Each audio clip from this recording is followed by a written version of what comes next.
Assalamualaikum warahmatullahi wabarakatuh. Perkenalkan, nama saya Wildan Azmi Ahmad. Di sini saya akan menjelaskan mengenai learning and motivation. Learning. Learning adalah pembelajaran. Pelajaran adalah proses perubahan perilaku atau pengetahuan yang relatif permanen sebagai hasil dari pengalaman atau latihan. Dalam konteks kerja, pembelajaran terjadi ketika karyawan memperoleh keterampilan baru, memahami prosedur, atau memperbaiki cara mereka melaksanakan tugas. Pembelajaran tidak hanya tentang memperoleh informasi, tetapi juga mengubah cara berpikir dan bertindak. Pembelajaran di tempat kerja mengacu pada segala bentuk proses pembelajaran yang terjadi di lingkungan kerja, baik secara formal maupun informal. Formal yaitu pelatihan yang terstruktur seperti workshop atau kursus internal. Kemudian kalau informal itu pembelajaran dari rekan kerja, observasi, atau pengalaman langsung. Konsep ini menekankan bahwa tempat kerja adalah kelas nyata di mana karyawan terus belajar sambil bekerja. Hasil dari pembelajaran ini adalah menggambarkan perubahan yang diharapkan setelah seseorang mengikuti proses belajar atau pelatihan.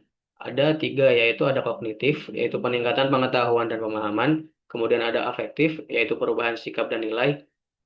Dan yang ketiga itu psikomotorik, yaitu peningkatan keterampilan praktis atau fisik. Kemudian tahapan pembelajaran dan teori pembelajaran. Proses belajar terjadi melalui beberapa tahapan bertahap. Seperti ada tiga, yaitu tahap awal, yaitu fokus. Tahap awal yaitu fokus tinggi pada pemahaman dasar-dasar keterampilan. Kemudian tahap menengah, yaitu latihan berulang untuk memperkuat keterampilan. Dan yang terakhir itu tahap mahir, yaitu keterampilan menjadi otomasi dan efisiensi. Oh, otomasi dan efisien. Sorry. Kemudian ada teori pembelajaran. Itu ada tiga. Yang pertama ada biasanya ada tiga, yaitu pertama ada behaviorisme atau perilaku, yaitu belajar melalui pengulangan dan penguatan, reward and punishment. Kemudian ada kognitif, yaitu belajar melibatkan proses berpikir, memori, dan pemecahan masalah. Kemudian ada konstruktivis, yaitu pembelajaran efektif terjadi ketika seseorang membangun sendiri pemahamannya dari pengalaman.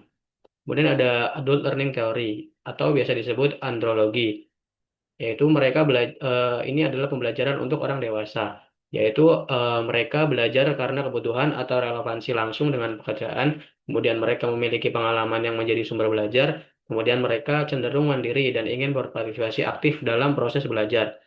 Biasanya dalam pembelajaran orang dewasa ini tidak sebaiknya tidak hanya teori, tapi juga ada praktek dan diskusi dan lain-lain. Kemudian selanjutnya ada motivation. Motivasi adalah kekuatan internal atau eksternal yang mendorong seseorang untuk bertindak termasuk dalam belajar dan bekerja. Ada dibagi menjadi dua, yaitu ada motivasi intrinsik dan motivasi ekstrinsik. Motivasi intrinsik itu berasal dari dalam diri, yaitu keinginan untuk berkembang, rasa ingin tahu, dan kepuasan pribadi. Kalau motivasi ekstrinsik itu berasal dari faktor luar, yaitu ada gaji, penghargaan, promosi, dan pengakuan. Dalam pelatihan, motivasi sangat menentukan apakah seseorang akan terlibat aktif dan berusaha memahami materi. Kemudian ada training motivation atau motivasi pelatihan. Tidak semua karyawan yang mengikuti pelatihan akan belajar dengan efektif. Keberhasilan sangat bergantung pada motivasi mereka untuk belajar. Faktor yang mempengaruhi motivasi pelatihan itu ada empat, yaitu ada yang pertama, yaitu persepsi terhadap relevansi pelatihan dengan pekerjaan. Kemudian yang kedua ada dukungan dari atasan dan organisasi. Dan yang ketiga itu ada lingkungan belajar yang nyaman. Dan yang keempat yaitu keyakinan diri bahwa mereka mampu belajar dengan baik. Social Cognitive Theory. Teori ini dikembangkan oleh Albert Bandura yang menekankan pentingnya observasi dan pembelajaran sosial. Menurut teori ini, seseorang belajar tidak hanya dari pengalaman langsung, tetapi juga dari mengamati orang lain atau modeling. Dalam konteks pelatihan, peserta bisa belajar dengan melihat rekan kerja atau instruktur yang menunjukkan perilaku kerja yang baik.